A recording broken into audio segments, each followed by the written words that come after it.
Il n'a fallu que 6 minutes, juste 6 minutes pour faire vaciller les fondations du rapport de force entre Moscou et l'Occident. Pendant des années, Vladimir Poutine déroulait ses menaces avec la régularité d'une horloge soviétique, concluant cette fois encore sa tirade musclée contre la ligne française en Europe de l'Est. Son regard planté dans celui de Sébastien Lecornu, il affichait ce rictus glacial qu'on lui connaît persuadé d'assister à une reddition diplomatique en bonne et due forme. Mais à la stupeur générale, le Premier ministre français s'est levé. Il a prononcé une phrase, une seule, et soudain le silence s'est abattu sur la délégation russe comme un couperet.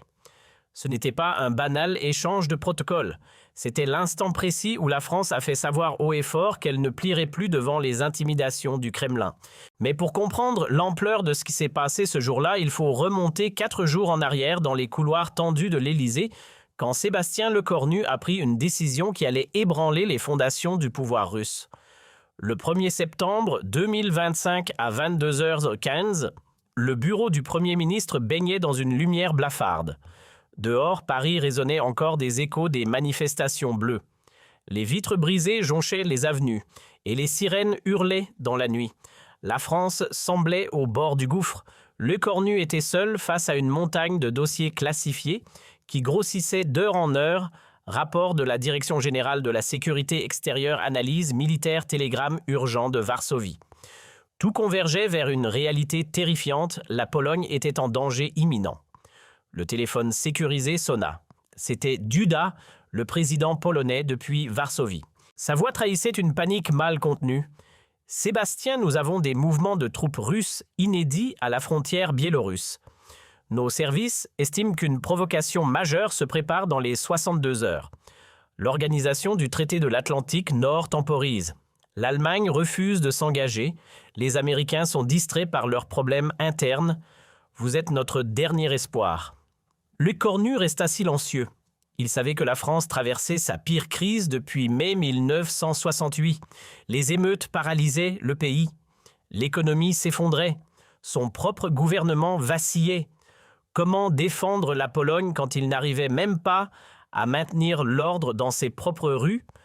Mais dans ce silence, quelque chose grandissait, une résolution, une colère froide contre celui qui profitait des faiblesses occidentales pour redessiner la carte de l'Europe. « Monsieur le Président, dit finalement Lecornu, donnez-moi 48 heures. La France ne laissera pas tomber la Pologne. Jamais. » Il raccrocha et se tourna vers la carte de l'Europe accrochée au mur. Les frontières semblaient soudain si fragiles, si précaires. Cette nuit-là, Sébastien Lecornu prit une décision. Il n'attendrait pas que Poutine frappe. Il frapperait le premier. Les heures suivantes furent intenses. Lecornu convoqua ses conseillers les plus fidèles, mais pas pour organiser une réponse défensive. Pour préparer une offensive diplomatique sans précédent. « Je veux tout sur les faiblesses de Poutine », ordonna-t-il à son directeur de cabinet. « Ses échecs militaires, ses problèmes internes, ses zones de vulnérabilité. Je veux connaître cet homme mieux qu'il ne se connaît lui-même. » Pendant 3 jours, l'équipe du Premier ministre éplucha chaque analyse du Service fédéral de sécurité intercepté, décortiqua chaque rapport de nos espions. En Russie, analysa chaque signe de faiblesse du régime poutinien. Le 3 septembre, Lecornu reçut un appel qui allait tout changer. C'était un haut responsable français du renseignement appelant, depuis un téléphone sécurisé, « Monsieur le Premier ministre, nous avons intercepté une communication entre le Kremlin et Minsk. Poutine planifie un incident à la frontière polono-biélorusse pour justifier une intervention de protection. » C'est exactement le même scénario qu'en Ukraine. Lecornu sentit son sang se glacer. L'histoire était en train de se répéter et cette fois, l'OTAN risquait d'être directement impliquée. Cette nuit-là, Lecornu ne dormit pas. Il arpentait son bureau seul avec sa colère et sa détermination. Il pensait à tous ces Européens qui avaient été crus naïvement que Poutine s'arrêterait à l'Ukraine. Il pensait à cette Europe qui avait donné au monde la démocratie, les droits de l'homme, l'art de vivre, et qui se faisait grignoter par un autocrate nostalgique de l'Union des républiques socialistes soviétiques. Il pensait surtout à cette France en crise que Poutine considérait probablement comme trop faible pour réagir. Au matin du 4 septembre, Lecornu convoqua une réunion extraordinaire du Conseil de défense. Autour de la table, ses ministres les plus proches, Gérald Darmanin, Catherine Colonna, Bruno Le Maire. L'atmosphère était électrique. Mes amis, commença Lecornu d'une voix calme mais résolue, dans moins de 24 heures, je vais défier Vladimir Poutine publiquement. Je vais lui dire ces 4 vérités devant l'Europe entière et je vais le faire au nom de la liberté. Un silence stupéfait accueillit ces paroles. Sébastien, intervint Catherine Colonna, vous vous rendez compte de ce que vous dites? Poutine peut nous couper le gaz. Il peut nous cyberattaquer. Il peut... Lecornu l'interrompit d'un geste. Il peut quoi? Nous envahir, nous bombarder, nous chanter plus qu'il ne le fait déjà. Sa voix monta d'un cran. La France n'a plus rien à perdre. Nous sommes déjà au fond du trou. Le seul chemin qui nous reste, c'est de nous battre. Bruno Le Maire, habituellement pragmatique, était livide. Mais enfin, Sébastien, la diplomatie, ce n'est pas la guerre. On ne provoque pas Poutine quand on a des émeutes dans nos propres rues. Lecornu le regarda avec une intensité qui le fit tressaillir. Bruno, notre crédibilité diplomatique est morte le jour où nous avons cessé de défendre nos valeurs par peur des représailles. Je vais la ressusciter.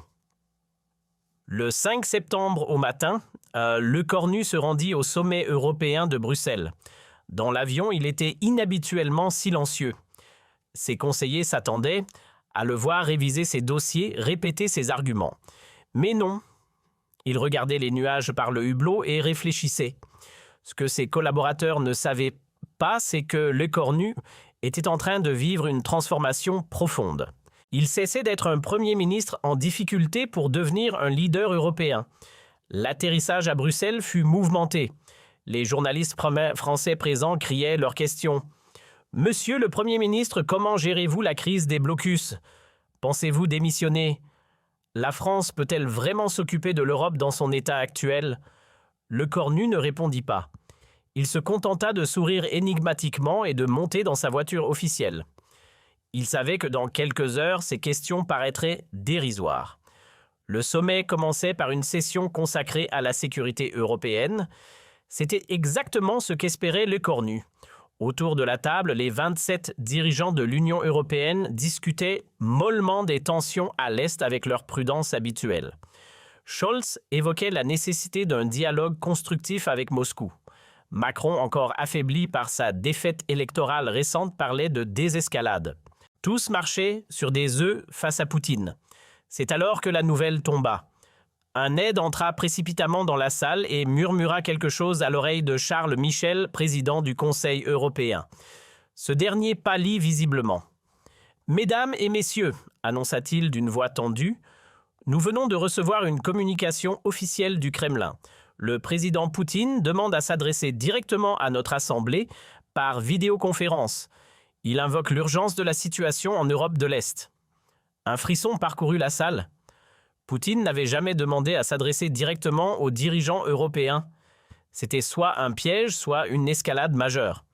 Charles Michel regarda autour de la table. Que décidons-nous? Tous les regards se tournèrent vers les grands Scholz, Macron, Mélanie. Mais c'est Lecornu qui prit la parole. Acceptons. Il est temps d'entendre ce que M. Poutine a vraiment à nous dire. 21 minutes plus tard, l'écran géant s'illumina. Vladimir Poutine apparut assis dans son bureau du Kremlin avec ce décorum de pouvoir qui l'accompagnait toujours. Derrière lui, les drapeaux russes et les portraits des tsars. Devant lui, les dirigeants de l'Europe démocratique. Le contraste était saisissant. « Messieurs les dirigeants européens, » commença Poutine de sa voix monotone mais menaçante, « je m'adresse à vous aujourd'hui parce que certains de vos pays adoptent une attitude dangereusement agressive envers la Russie. » Son regard via la caméra semblait fixer chacun des présents. Nous observons des mouvements militaires inhabituels près de nos frontières. Nous constatons une rhétorique de plus en plus hostile dans vos médias. Nous notons des décisions politiques qui mettent en péril la stabilité de notre région commune. Il marqua une pause théâtrale avant de continuer. La Russie a toujours privilégié le dialogue et la coopération. Mais nous ne tolérons pas les provocations. Nous ne laisserons pas notre sécurité nationale être menacée par des aventures irresponsables. Chaque mot était pesé, calculé pour intimider. Poutine balaya du regard les visages tendus des dirigeants européens avant de s'arrêter sur celui de Lecornu. Nous sommes particulièrement préoccupés par certains discours récents émanant de Paris. Des discours qui semblent oublier que la France traverse actuellement ses propres difficultés internes. L'attaque était directe, personnelle, humiliante. « Monsieur le Cornu », dit Poutine en regardant droit dans la caméra, « votre pays brûle, votre économie s'effondre, votre peuple se révolte dans les rues. N'est-il pas temps de vous occuper de vos propres problèmes plutôt que de donner des leçons à des nations qui ont 2 siècles d'expérience en plus que la vôtre ?» Le silence qui suivit était assourdissant. L'humiliation était publique, gratuite, insupportable. « La Russie ne cherche pas le conflit, » continua Poutine, « mais elle ne l'évitera pas si on l'y force. Nos intérêts vitaux en Europe de l'Est ne sont pas négociables. Nos moyens de les défendre sont considérables. J'espère que nos partenaires européens sauront faire preuve de la sagesse que leur histoire devrait leur avoir enseignée. » La menace était à peine voilée. Poutine conclut par une phrase glaçante « L'Europe a le choix entre la coopération et la confrontation. Elle a le choix entre la prospérité partagée et l'isolement mutuel. Choisissez sagement. » L'écran s'éteignit. Le maître du Kremlin venait de défier l'Europe entière, mais surtout d'humilier publiquement le Premier ministre français. Mais ce qui se passa ensuite, personne ne l'avait prévu. Sébastien Lecornu se leva très lentement. Pas de demande de parole, pas d'autorisation du président. Il se dressa simplement, posa ses mains sur la table et regarda l'écran éteint avec une intensité qui fit frémir ses collègues. « Monsieur Poutine, » dit-il d'une voix claire qui porta dans toute la salle, « puisque vous venez de nous quitter, permettez-moi de répondre à votre allocution. » La tension dans la salle était palpable. Charles Michel essaya d'intervenir. « Sébastien, peut-être vaudrait-il mieux » Mais Lecornu leva la main. « Non, Charles. Il y a des moments où le silence devient complicité, et ce moment est dépassé. » Il se tourna vers ses collègues européens, mais sa voix portait assez pour être captée par tous les micros de la salle. Il savait que ces mots seraient retransmis, analysés, commentés par le monde entier. « Mesdames et messieurs les dirigeants européens, » commença-t-il, « nous venons d'assister à un numéro que Vladimir Poutine rôde depuis 25 ans, l'intimidation déguisée en dialogue. » Il marqua une pause, laissant ces mots résonner. « Monsieur Poutine me reproche de m'occuper des affaires européennes alors que la France connaît des troubles internes. Permettez-moi de lui rappeler quelques faits. » Sa voix se durcit. Qui a envahi la Géorgie, qui a annexé la Crimée en 2014, qui a lancé une guerre totale contre l'Ukraine en 2022, qui déstabilise l'Afrique, interfère dans nos élections, assassine ses opposants sur notre sol. Chaque question claquait comme un fouet. Les dirigeants européens habitués aux circonvolutions diplomatiques découvraient un langage d'une brutalité inédite. Monsieur Poutine parle d'expérience historique, parfait, parlons d'histoire. Lecornu fit un pas en avant. Combien de pays la France a-t-elle envahi ces 20 dernières années? 0. Combien de territoires la France a-t-elle annexé? 0. Combien d'opposants politiques français ont été empoisonnés à l'étranger? 0. L'attaque était méthodique, implacable. Et maintenant, parlons de la Russie de Monsieur Poutine. Combien de pays envahis? 6. Combien de territoires annexés? 3. Combien d'opposants assassinés? Je n'ai pas assez de temps pour tous les énumérer. Le contraste était dévastateur. Mais peut-être M. Poutine préfère-t-il qu'on parle de politique intérieure puisqu'il semble si préoccupé par la situation française. Lecornu eut un sourire glacial. La France traverse effectivement une crise démocratique où le peuple exprime librement sa colère dans les rues, une crise où les médias critiquent le gouvernement sans crainte d'être fermés. Une crise où l'opposition peut s'exprimer sans finir en prison. Il se pencha légèrement vers l'avant. Dites-moi, Monsieur Poutine, quand avez-vous autorisé pour la dernière fois une manifestation d'opposition à Moscou? Quand un journaliste russe a-t-il pu critiquer votre politique sans conséquence? Votre peuple a-t-il pu choisir librement ses dirigeants? Les questions fusaient chacune plus embarrassantes que la précédente. Vous parlez de stabilité, Monsieur Poutine. Quelle stabilité? Celle d'un régime qui empoisonne ses opposants. Celle d'une économie qui repose uniquement sur les hydrocarbures. Celle d'un pays où l'espérance de vie masculine est inférieure à celle du Bangladesh. Les statistiques tombaient comme des couperets TS. Et puis, l'écornu posa la question qui allait changer le cours de l'histoire moderne. Monsieur Poutine, savez-vous ce qui différencie un dirigeant démocratique d'un autocrate?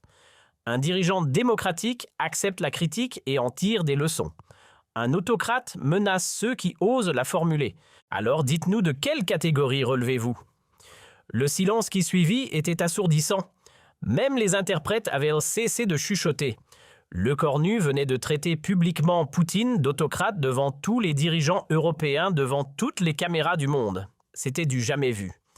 Mais je n'ai pas terminé, continua Lecornu avec un calme olympien. Vous nous menacez de conséquences si nous défendons nos valeurs et nos alliés. Permettez-moi de vous rappeler quelles ont été les conséquences de vos actions pour la Russie elle-même. Il sortit une feuille de son dossier. Depuis votre agression contre l'Ukraine, votre produit intérieur brut a chuté de 15%. Votre monnaie s'est effondrée. 300 000 de vos jeunes compatriotes ont fui le pays et vous êtes devenu le dirigeant le plus isolé de la planète. Vos seuls alliés sont des régimes parias comme l'Iran et la Corée du Nord. Vos oligarques cachent leur argent en Occident. Vos propres enfants étudient dans nos universités. Alors, Monsieur Poutine, qui a vraiment gagné dans cette confrontation? Lecornu fit une pause, laissant l'impact de ses paroles se diffuser. Vous nous accusez de provocation dangereuse, parfait. Laissez-moi vous expliquer ce qu'est une vraie provocation. Sa voix monta d'un ton. Menacer des pays souverains, faire chanter l'Europe avec le gaz, faire exploser des gazoducs sous-marins, kidnapper des enfants ukrainiens, bombarder des hôpitaux. Voilà ce que j'appelle des provocations, Monsieur Poutine. Il se redressa de toute sa hauteur. Et maintenant, laissez-moi vous dire ce que la France va faire face à vos menaces. L'Assemblée retenait son souffle. Nous allons continuer à soutenir l'Ukraine jusqu'à sa victoire complète. Nous allons renforcer notre présence militaire en Europe de l'Est. Nous allons durcir les sanctions contre votre régime et tous ceux qui le soutiennent. Et si vous pensez que la crise française nous affaiblit, vous vous trompez lourdement. Lecornu eut un sourire de défi. Elle nous révèle à nous-mêmes. Elle nous rappelle que la liberté a un prix et que ce prix, nous sommes prêts à le payer. Contrairement à votre peuple, Monsieur Poutine, qui n'a même pas le droit de connaître ce prix. Il marqua une dernière pause avant l'estocade finale. Vous voulez savoir quelle est la vraie différence entre la France et la Russie, Monsieur Poutine? En France, quand le peuple manifeste, le gouvernement l'écoute. En Russie, quand le peuple manifeste, le gouvernement l'emprisonne. En France, quand un dirigeant échoue, il démissionne. En Russie, quand un dirigeant échoue, il modifie la Constitution pour rester au pouvoir. Et puis vint le coup de grâce. Au fait, Monsieur Poutine, avez-vous prévu de modifier encore la Constitution russe pour pouvoir rester président à vie? Ou avez-vous enfin trouvé le courage de laisser votre peuple choisir librement son avenir? La salle était dans un état de choc total. Lecornu venait non seulement de répondre aux menaces de Poutine, mais de l'attaquer frontalement sur sa légitimité, sa politique intérieure, sa nature dictatoriale. C'était un séisme diplomatique. Mesdames et messieurs les dirigeants européens, conclut Lecornu en s'adressant à ses collègues, nous avons le choix.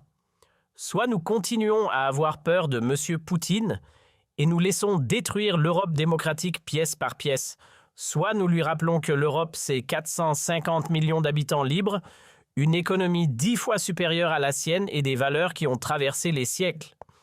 Il regarda une dernière fois la caméra qui retransmettait vers Moscou. Donc, Monsieur Poutine, votre règne touche à sa fin. Pas parce que nous le décidons, mais parce que l'histoire le décide. Les dictatures finissent toujours par s'effondrer sous le poids de leurs propres mensonges. La seule question, c'est de savoir si vous partirez dans la dignité ou dans le chaos. Lecornu se rassit calmement. Le silence qui suivit dura une éternité, puis lentement, un à un, tous les dirigeants européens se levèrent et applaudirent. Scholz, Meloni, Sanchez, tous sans exception. Pour la première fois dans l'histoire de l'Union européenne, les 27 dirigeants applaudissèrent quelqu'un qui venait de défier ouvertement Vladimir Poutine. Ce qui se passa dans l'heure suivante défia toutes les prévisions. En Russie, la retransmission fut brutalement coupée. Les médias d'État tentèrent de minimiser l'incident parlant de provocation occidentale habituelle, mais les réseaux sociaux russes explosaient. Pour la première fois depuis des années, on y trouvait des messages de soutien massif. Un dirigeant occidental, enfin quelqu'un qui dit la vérité à Poutine, écrivaient les internautes moscovites. Ce Français a plus de courage que tous nos opposants réunis, commentaient les jeunes de Saint-Pétersbourg. Au Kremlin, c'était la panique totale. Poutine, selon les sources diplomatiques, était dans une colère noire. Il avait convoqué une réunion d'urgence du Conseil de sécurité russe, hurlant contre l'insolence française et réclamant des mesures de rétorsion immédiates. Mais ses conseillers, pour la première fois, osaient exprimer des doutes. Vladimir Vladimirovitch aurait dit l'un d'eux « Peut-être ne faudrait-il pas escalader davantage cette confrontation, ne nous fait pas honneur en Europe ». Les effets furent immédiats et spectaculaires. Les chancelleries, qui quelques heures plus tôt critiquèrent la France pour son instabilité interne, découvraient qu'elles avaient enfin un leader capable de tenir tête à Poutine. Les appels affluaient vers Paris. Berlin voulait coordonner une réponse européenne commune. Rome proposait un axe franco-italien anti-russe. Londres, malgré le Brexit, cherchait un rapprochement avec cette France qui osait défier Moscou. Mais c'est en France même que l'onde de choc fut la plus forte. Les manifestations bloquantes cessèrent brutalement. Les manifestants qui, quelques heures plus tôt, réclamaient la démission de Lecornu découvraient qu'ils avaient un Premier ministre dont ils pouvaient être fiers. Au moins, on a un chef qui ne se laisse pas faire par Poutine, entendait-on dans les cafés parisiens. Il a eu le courage de dire ses vérités au dictateur russe, commentait-on à Marseille.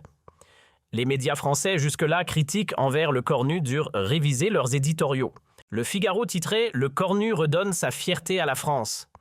Libération analysait « Quand la crise révèle un leader », même l'humanité reconnaissait enfin un dirigeant français qui ne courbe pas l'échine devant un tyran. Mais l'effet le plus stupéfiant se produisit à l'Assemblée nationale.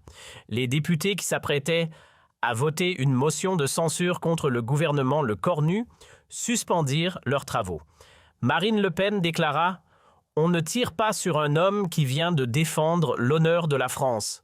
Jean-Luc Mélenchon ajouta « Pour une fois, nous avons un Premier ministre qui ne s'aplatit pas devant un dictateur ».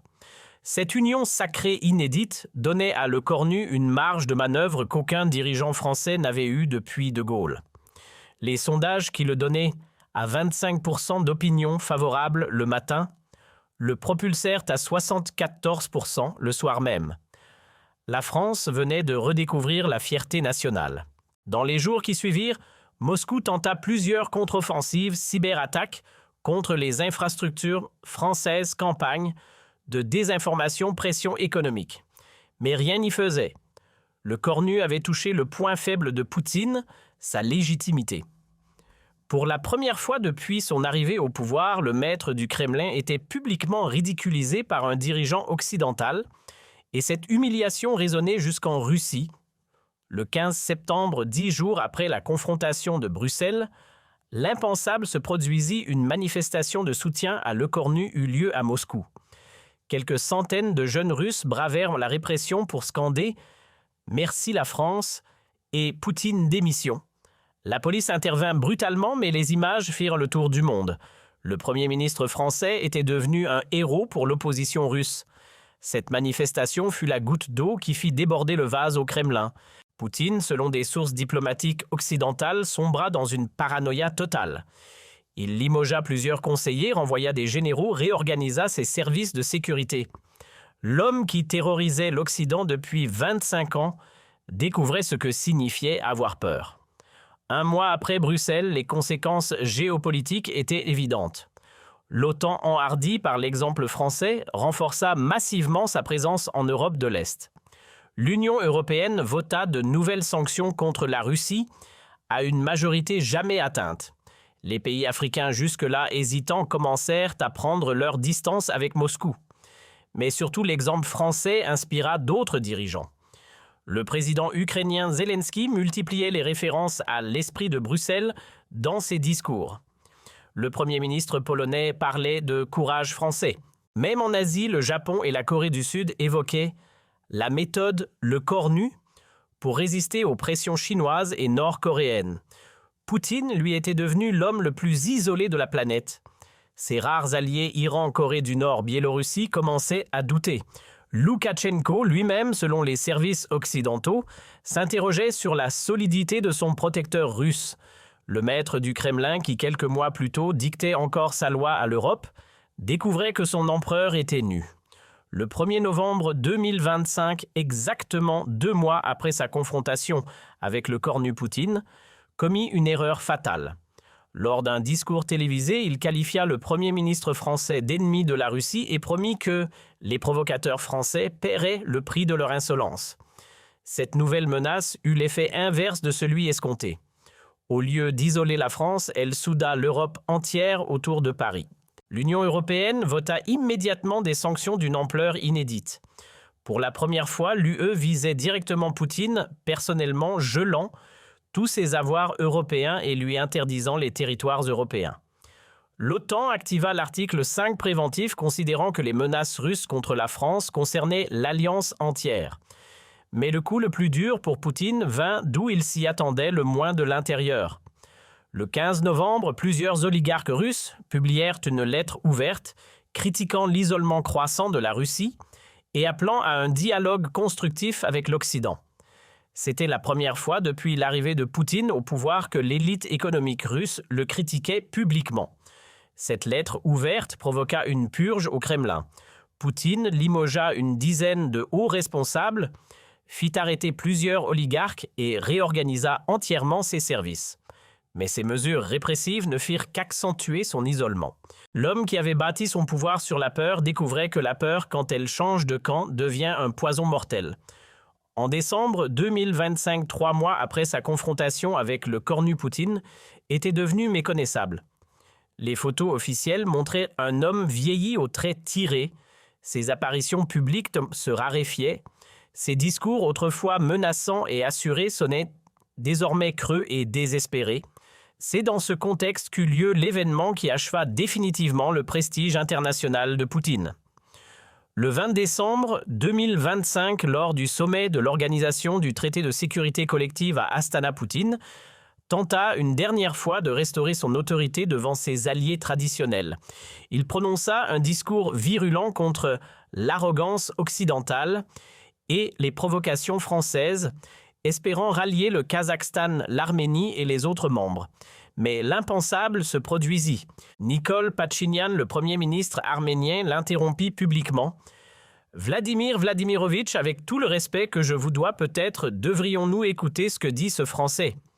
Peut-être a-t-il raison sur certains points. C'était du jamais vu. Un dirigeant de l'Organisation du traité de sécurité collective osait contredire Poutine en pleine session officielle. Le président kazakh Tokayev renchérit « L'isolement de la Russie nous isole tous. Nous devons réfléchir à notre avenir. » Un à un, les alliés traditionnels de Moscou exprimaient leurs doutes. Poutine quitta la salle avant la fin de la session.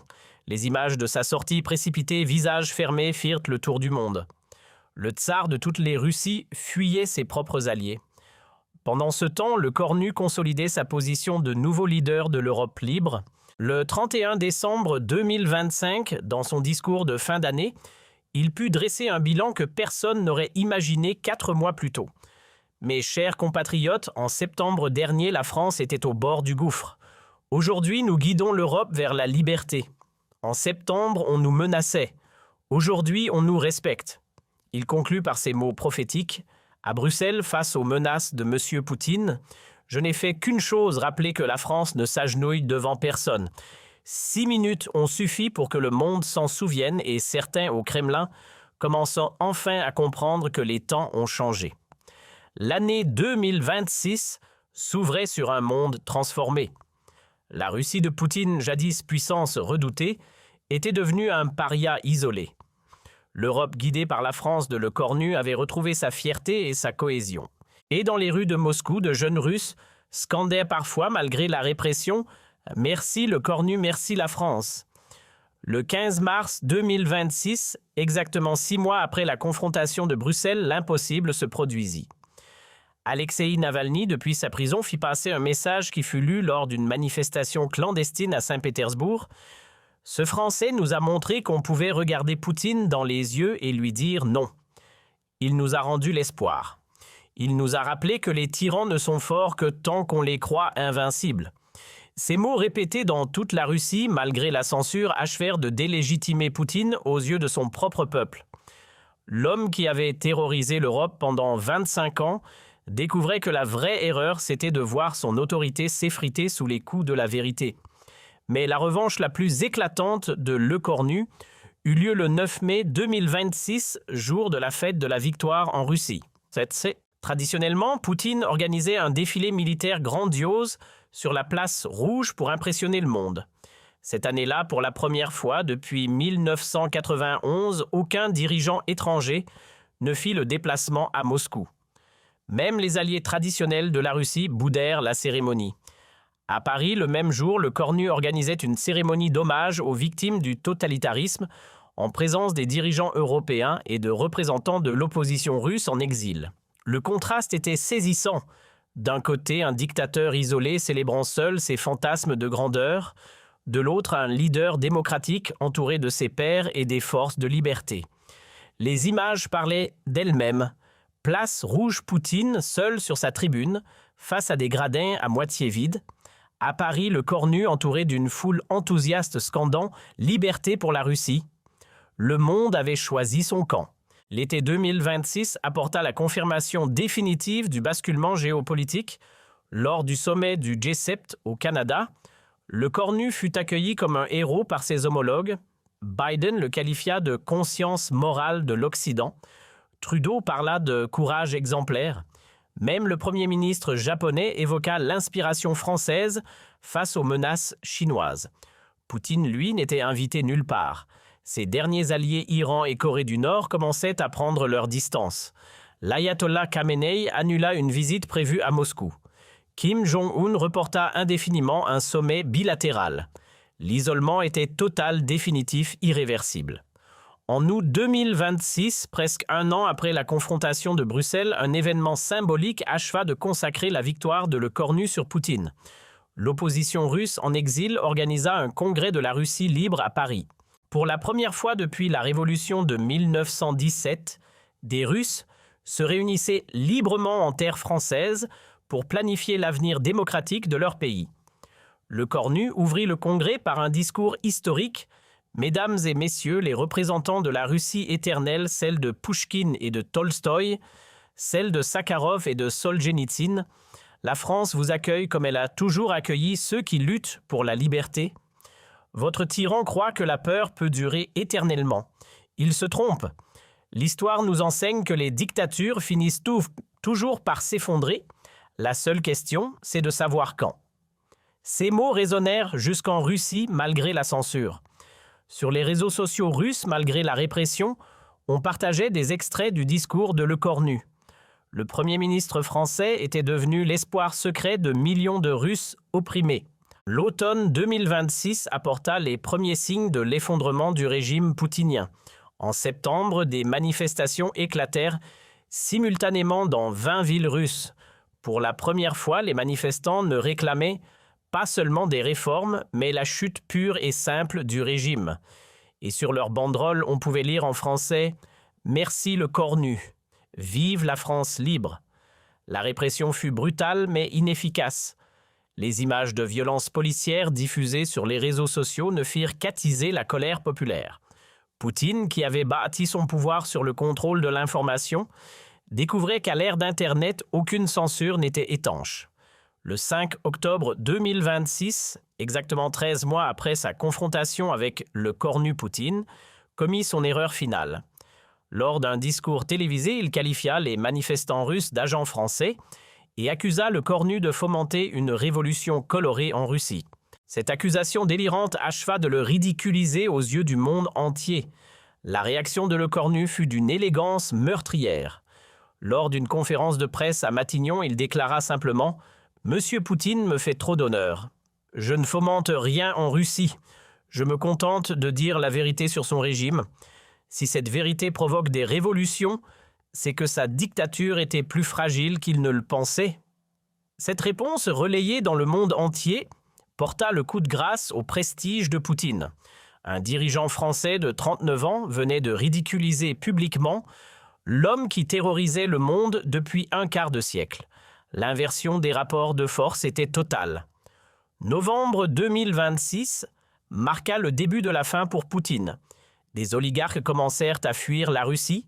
Des généraux demandèrent discrètement leur mutation. Des membres du gouvernement russe firent passer des messages à l'Occident pour préparer l'après-Poutine. Le régime se fissurait de toutes parts. Le 7 novembre, anniversaire de la révolution bolchevique, l'ironie de l'histoire voulut qu'une nouvelle révolution commence en Russie. Mais cette fois, c'était une révolution démocratique, inspirée par l'exemple français et portée par les mots de Sébastien Lecornu. En décembre 2026, 15 mois après avoir défié Poutine à Bruxelles, Lecornu était devenu l'homme le plus respecté de la planète. Le magazine Time le désigna homme de l'année pour la deuxième fois. Le prix Nobel de la paix lui fut décerné pour avoir redonné courage aux peuples opprimés et montré que la vérité peut vaincre la tyrannie. Dans son discours de réception du prix Nobel à Oslo, Lecornu prononça ces mots qui resteront dans l'histoire. En septembre 2025 à Bruxelles, je pensais simplement défendre la Pologne contre les menaces russes. Je ne savais pas que 6 minutes de courage allaient ébranler un empire de peur bâti pendant 25 ans. Aujourd'hui, je dédie ce prix à tous ceux qui en Russie, en Chine, en Iran, partout dans le monde, ont le courage de dire non aux tyrans. Poutine lui passait son premier Noël depuis 1999 sans recevoir aucun message de félicitations de dirigeants étrangers. Seul dans son bunker du Kremlin, l'homme qui avait voulu restaurer l'Empire russe mesurait l'étendue de sa solitude. Le 31 décembre 2026, dans son discours de Nouvel An, Lecornu put faire un bilan que personne n'aurait imaginé 15 mois plus tôt. Mes chers compatriotes, il y a 1 an et demi, la France doutait d'elle-même et le monde tremblait devant les tyrans. Aujourd'hui, nous guidons le combat pour la liberté et les dictateurs tremblent devant la vérité. Il conclut par une phrase qui résuma parfaitement son parcours. Nous avons appris que face aux menaces, il n'y a qu'une réponse digne, regarder la tyrannie dans les yeux et lui dire qu'elle n'aura pas le dernier mot. 6 minutes ont suffi pour changer le monde et le monde ne sera plus jamais le même. L'année 2027 s'ouvrait sur un monde où Vladimir Poutine, jadis maître du Kremlin et terreur de l'Occident, n'était plus qu'un dictateur vieillissant et isolé, hanté par les mots d'un Français qui avait eu le courage de lui dire ses vérités en face, et Sébastien Lecornu. Il était entré dans l'histoire comme l'homme qui avait libéré l'Europe de la peur et redonné espoir aux peuples opprimés. Tout cela grâce à 6 minutes de courage un jour de septembre à Bruxelles, quand il avait regardé Vladimir Poutine et lui avait dit « Monsieur Poutine, votre règne touche à sa fin ». Et la prophétie était en train de se réaliser et le monde entier regardait l'histoire s'écrire en français.